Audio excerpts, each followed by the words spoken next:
Une femme, attachée à la grille d'une église, les poignets ensanglantés, un bébé dans les bras, à peine consciente. Personne ne lui a demandé qui elle était. Personne ne voulait connaître la vérité. Jusqu'à ce qu'un cavalier silencieux s'arrête, et change tout. Qu'est-ce qui pousse un homme brisé à sauver une personne dont personne ne remarquerait la disparition? Quelle culpabilité portait-il en lui, une culpabilité qu'aucune tombe ne pourrait jamais dissimuler? Et pourquoi cette femme garde-t-elle le silence, même lorsque sa vie en dépend? Cette histoire vous brisera le cœur, avant de le réparer. Ce n'est pas qu'une simple histoire, c'est un secret que vous n'oublierez jamais. Envie de découvrir d'autres secrets de ce genre? Alors abonnez-vous dès maintenant pour ne rien manquer de la prochaine vérité. Restez connectés jusqu'au bout, et si cette histoire vous a touché, n'hésitez pas à la liker. Abonnez-vous pour ne rien manquer des vérités du Far West. Et dites-moi de quel pays vous regardez. J'adore savoir d'où viennent mes abonnés. Le soleil naissait à peine sur Elm Hollow, mais la chaleur déjà collait à la peau. Les rues étaient vides, silencieuses comme un cimetière oublié. Silas Beauregard tenait les rênes d'une main, l'autre posée sur sa cuisse, son regard fixé droit devant. Il venait pour du foin, rien de plus. Pas de salut, pas de halte.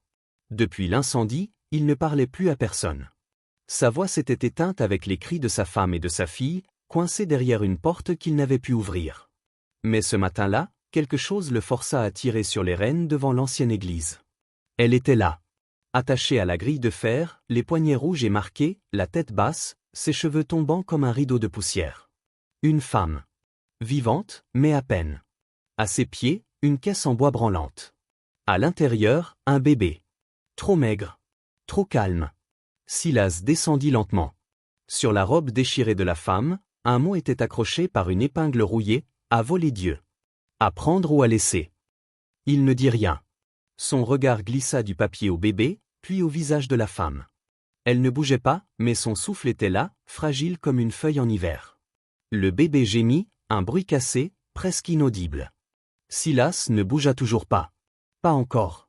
Derrière lui, un homme s'arrêta, le pasteur Coleridge. Il renifla. Elle a défié le Seigneur, dit-il, comme s'il parlait d'un sac jeté au sol. Que la poussière l'emporte. Silas se retourna légèrement. Pas un mot. Juste ce regard fixe, comme une pierre prête à tomber. Puis il s'agenouilla, défit les cordes, souleva la femme dans ses bras, puis la caisse contenant l'enfant. Il les installa sur sa selle sans dire un mot, sous les yeux des rares passants réveillés. Certains murmurèrent. Qu'est-ce qu'il fait? D'autres ricanèrent. Il ignora tout.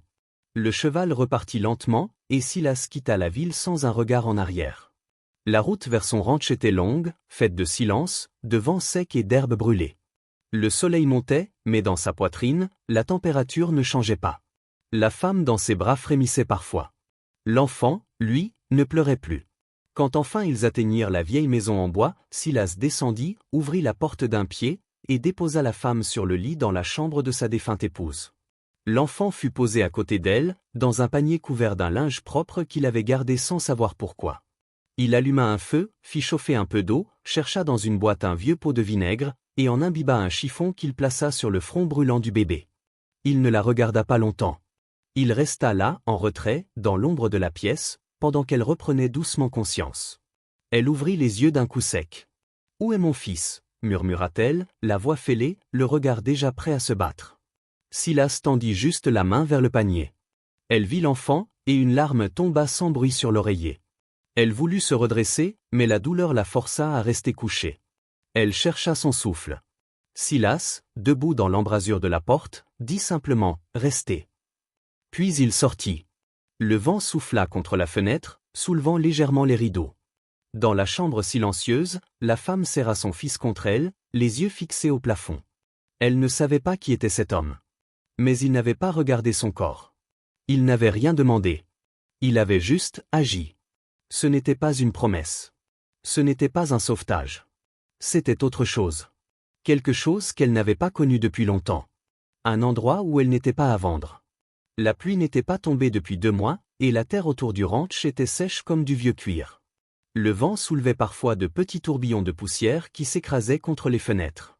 À l'intérieur, l'air était tiède, chargé d'une odeur de bois brûlé et de linge séché trop vite. Kala se réveilla en sursaut. Elle mit une seconde à se rappeler où elle était. Pas d'église. Pas de corde. Le lit était simple, mais propre. Un silence lourd régnait, à peine troublé par les couinements du bois sous le vent. Son regard chercha aussitôt la caisse. Le bébé dormait à côté, les poings serrés, son souffle enfin régulier. Elle se redressa, trop vite. Une douleur vive remonta dans sa cuisse. Elle grimaça. Sur la table, un bol fumait. Une soupe épaisse. Une assiette avec un morceau de pain dur. À côté, une cuillère en métal et un linge propre. Aucun mot, aucun signe. Elle hésita. Puis reposa la cuillère. Plus tard, elle se leva tant bien que mal, tenant le mur pour ne pas tomber. Sa jambe la lançait à chaque pas, mais elle avança. Elle sortit doucement de la chambre. La maison était modeste, presque vide, mais chaque objet avait sa place. Des outils alignés, une table frottée jusqu'au bois nu, un banc solide près du foyer. Aucun portrait. Aucune trace d'enfant. Juste une petite botte oubliée sur une étagère, trop vieille pour un usage récent. Elle la toucha du bout des doigts. Elle recula quand elle entendit la porte. Silas entra, tenant un seau d'eau d'une main et une pelle de l'autre. Il la vit debout, mais ne dit rien. Il posa ses affaires, puis s'approcha du berceau improvisé pour regarder le bébé. Il frôla le linge sans toucher l'enfant. Kala le regarda longtemps. Son visage était fermé, sa barbe mal taillée. Il avait l'air d'un homme qui vivait en dehors du temps. Un de ceux qui n'attendent plus rien. Mais ses gestes étaient précis, presque doux. « Pourquoi » demanda-t-elle enfin. Il haussa à peine les épaules, comme si la question ne méritait pas plus. « J'ai rien à donner » ajouta-t-elle, plus dure. Il la fixa. Puis répondit lentement, « J'ai rien demandé. » Elle aurait pu pleurer, mais elle se mordit la lèvre. Ce n'était pas le moment. Les jours suivants passèrent, sans urgence, sans conversation. Silas se levait à l'aube, coupait du bois, réparait des clôtures. Il travaillait en silence. Kala restait à l'intérieur, soignant sa jambe, allaitant son fils, observant par la fenêtre. Une fois, elle le vit poser un bol de baies sauvages devant la porte, sans s'arrêter. Une autre fois, il déposa une couverture pliée sur la chaise, puis repartit sans un mot. Un soir, elle se leva plus longtemps et s'assit sur le banc près de la cheminée. Il rentra, ses bottes traînant de la terre. Elle désigna la chaise en face. Il s'y assit, lentement. « Il s'appelle Eden » dit-elle en regardant les flammes. « Il a 6 mois. » Silas hocha la tête. Elle hésita, puis ajouta, « On m'a mise là-bas à cause de ce que je refusais de faire. Pas pour ce que j'ai fait. » Il ne répondit pas. Mais il ne détourna pas le regard. Et c'était suffisant. Ce n'était pas une confession. Ce n'était pas une promesse. C'était le début de quelque chose que les mots n'osaient pas encore nommer. Un terrain fragile, comme la terre après une sécheresse, qui attendait juste une goutte pour s'ouvrir. Le ciel était lourd ce matin-là, sans nuages mais plein d'un silence étrange, comme si le vent lui-même retenait son souffle. Kala s'était levée plus tôt que d'habitude. Elle avait baigné Eden, nettoyé la pièce, plié les couvertures. Sa jambe la faisait encore souffrir, mais elle tenait debout, droite, résolue. Silas était dehors, en train de ferrer un cheval. Elle le regardait par la fenêtre. Il parlait peu, mais chaque geste de lui parlait fort. Un homme qui n'avait jamais cessé d'agir, même après avoir cessé de croire. À midi, alors qu'il entrait essuyer ses mains, elle décida de lui parler. Mon père était guérisseur. Ma mère accouchait les femmes dans leur cuisine, entre 2 murs de torchis. On n'avait rien, mais on aidait ceux que personne ne regardait. Silas la regarda, silencieux. Quand ils sont morts, j'ai pris leur place. Une fille toute seule qui soigne et qui parle fort, ça dérange dans ces coins-là. Elle fit une pause. Son regard s'ancra au sol. J'ai dit non à un mariage arrangé.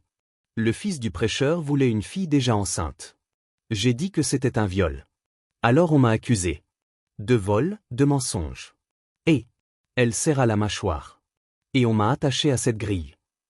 Silas ne bougea pas. Mais son poing, posé sur la table, se crispa. Plus tard, quand la chaleur devint trop forte, Kala prépara un baluchon. Elle enveloppa Eden dans une couverture fine, glissa 2 tranches de pain sec et une gourde d'eau. Elle laissa une note sur le lit, « Merci. Je ne suis pas votre charge. » Elle sortit en boitant, le bébé sur la hanche, la peur dans la gorge. Mais elle n'alla pas loin. Au pied de la colline, sa jambe céda. Elle tomba sur le sol aride, Eden criant dans ses bras. La douleur était vive, une couture ouverte. Son souffle devint court. Elle lutta pour rester éveillée. Quand elle ouvrit les yeux, Silas était là. À genoux près d'elle. Il la regardait sans reproche. « Vous auriez pu partir, dit-elle, la voix sèche. Il répondit simplement, la route n'est pas sûre. Puis il souleva le bébé, puis elle. Il ne dit rien d'autre. Cette nuit-là, après avoir refait son bandage, il déposa un linge froid sur son front. Elle le remercia à voix basse. Il acquiesça d'un léger mouvement de tête. Juste avant de s'endormir, elle murmura le prénom d'Eden une dernière fois. Le lendemain matin, en ouvrant les yeux, elle vit le bébé endormi dans un petit panier propre, et Silas s'assit près du feu, sculptant un morceau de bois. « Comment saviez-vous son nom » demanda-t-elle. Il leva à peine les yeux. « Vous l'avez dit pendant votre fièvre. » Elle resta un moment sans rien dire. Ce n'était qu'un détail, mais pour elle, c'était tout. Un homme qui écoutait même le murmure d'un rêve. Elle s'approcha lentement, sa main frôlant le dossier d'une chaise. « Vous n'avez pas peur que je vous attire des ennuis » Il haussa les épaules. « Les ennuis sont partout. Mais tout le monde ne mérite pas d'être abandonné. » Elle baissa les yeux, émue, déstabilisée. Et pour la première fois depuis longtemps, elle se sentit vue. Pas jugée. Pas surveillée. Juste, vue. Le soleil tapait fort sur le porche ce jour-là, mais Silas ne semblait pas le sentir. Assis sur un tabouret en bois, il passait une huile foncée sur un vieux cuir craquelé. Une selle, usée, oubliée dans l'abri à outils. Kala le regardait depuis l'intérieur, Eden endormi dans ses bras. Elle reconnut la délicatesse de ses gestes, la manière presque respectueuse dont il traitait l'objet, comme s'il nettoyait un souvenir. Elle sortit sans bruit, s'assit à l'ombre à quelques pas. « C'était la sienne » demanda-t-elle doucement. Silas ne répondit pas tout de suite. Il s'arrêta, passa un doigt lentement le long d'une couture, puis dit « oui ». Elle ne posa pas d'autres questions. Il n'en avait pas besoin. L'après-midi s'écoula dans un silence paisible. Kala recousait une couverture déchirée, ses doigts agiles malgré les cicatrices. Silas s'occupait des chevaux. Eden babillait sur une vieille peau d'animal posée au sol. Ce calme-là n'était pas banal. C'était un équilibre fragile, mais réel. En fin de journée, un bruit de sabots brisa la tranquillité. 3 cavaliers approchaient. L'un d'eux portait un gilet neuf, trop bien repassé pour ses terres sèches. C'était Caleb, le neveu du prêcheur. Avec lui, 2 hommes armés. Silas les vit venir de loin.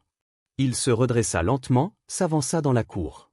Kala, déjà debout, serra Eden contre elle. « Je viens chercher ce qui m'appartient » lança Caleb en descendant de cheval. « Mon oncle m'a dit que tu gardais une voleuse. Et un gosse qui n'a pas sa place ici. » Silas resta immobile. « Ce bébé, c'est mon sang qui l'a volé. Il me revient. » Kala s'avança, tremblante mais droite. « Il n'a rien volé. Et il n'a pas de père. Il a une mère. » Les hommes rirent. Caleb fit un pas de plus. « Tu crois que t'es à l'abri ici ? Il suffit d'un mot à la mairie, et tu seras pendu pour sorcellerie ou moins. » Silas parla enfin. Sa voix était grave, calme, tranchante. « Il n'y a rien ici pour vous. Repartez. » Caleb le toisa, surpris. « Et si je refuse ?»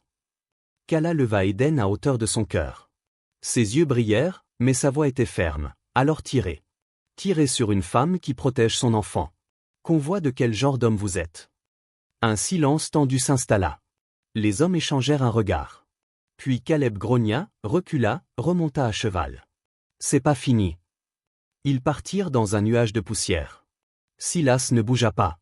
Il resta figé, les poings fermés, jusqu'à ce que les silhouettes disparaissent à l'horizon. Kala, elle, sentit ses jambes fléchir. Elle s'assit sur le sol, Eden toujours contre elle, le cœur battant à tout rompre. Silas s'approcha alors. Lentement. Il s'accroupit devant elle, sans parler, et tendit une gourde d'eau. Elle le regarda. Longtemps. « Tu aurais pu me laisser. Tu n'avais aucune raison. » Il répondit, « Si. » Elle attendit. Il ne compléta pas. Mais il n'avait pas besoin de le faire. Parce qu'à ce moment-là, elle comprit. Ce n'était pas la pitié qui le faisait rester.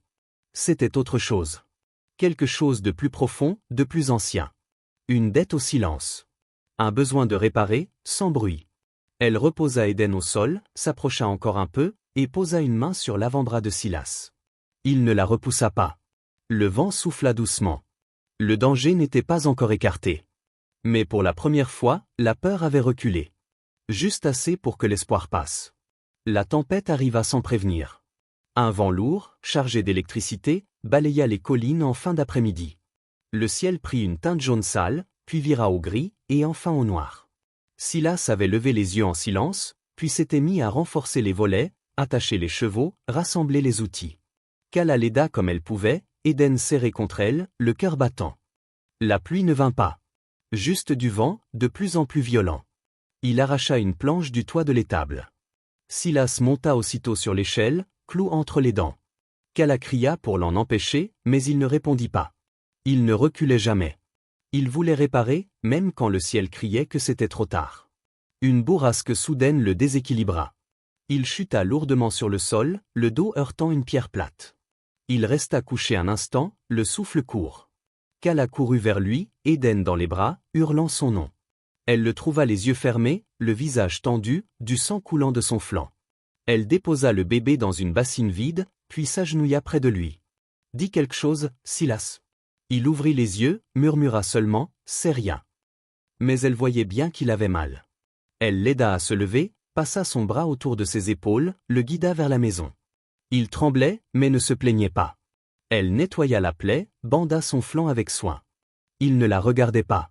Peut-être par fierté. Peut-être par peur. Ce soir-là, elle lui apporta une tasse d'eau chaude. Il était assis, le regard perdu dans les flammes. Elle posa la main sur son bras. « Tu crois que c'est à toi de tout réparer ?» demanda-t-elle doucement. Il ne répondit pas. Mais elle vit sa gorge se serrer. Parfois, il faut juste laisser quelqu'un t'aider. Il tourna lentement la tête vers elle. Son regard était fatigué, mais plus doux. Elle sortit un vieux livre qu'elle avait trouvé dans un tiroir, un recueil d'histoires pour enfants. Elle s'assit, Eden dans les bras, et commença à lire à voix basse. Silas ne bougea pas. Mais ses épaules s'affaissèrent légèrement, comme si le poids qu'il portait depuis des années venait de céder un peu. Le lendemain, alors qu'elle nettoyait le seuil, il s'approcha, appuyé sur une canne de fortune. « Elisa, dit-il. » Elle releva la tête. C'était son prénom. « Ma fille. » Il ne dit rien de plus. Elle le regarda avec tendresse. Elle devait avoir ta patience. Il hocha la tête, une larme silencieuse roulant sur sa joue. Kala ne dit rien de plus. Elle posa simplement sa main sur la sienne. Il ne la retira pas. Dans ce silence-là, il n'y avait plus de peur, plus de doute. Juste deux âmes cabossées, enfin capables de respirer ensemble. Le vent était tombé. Les jours suivants s'écoulèrent dans une sorte de paix fragile, comme si la terre elle-même retenait son souffle. Silas reprenait lentement des forces, marchant encore raide, mais sans se plaindre. Kala préparait des décoctions avec des plantes cueillies derrière la grange, et Eden apprenait à rire. Ce rire-là, clair et soudain, changeait tout dans la maison. Chaque matin, Kala ouvrait les volets un peu plus tôt. Elle balayait le sol, rangeait les outils.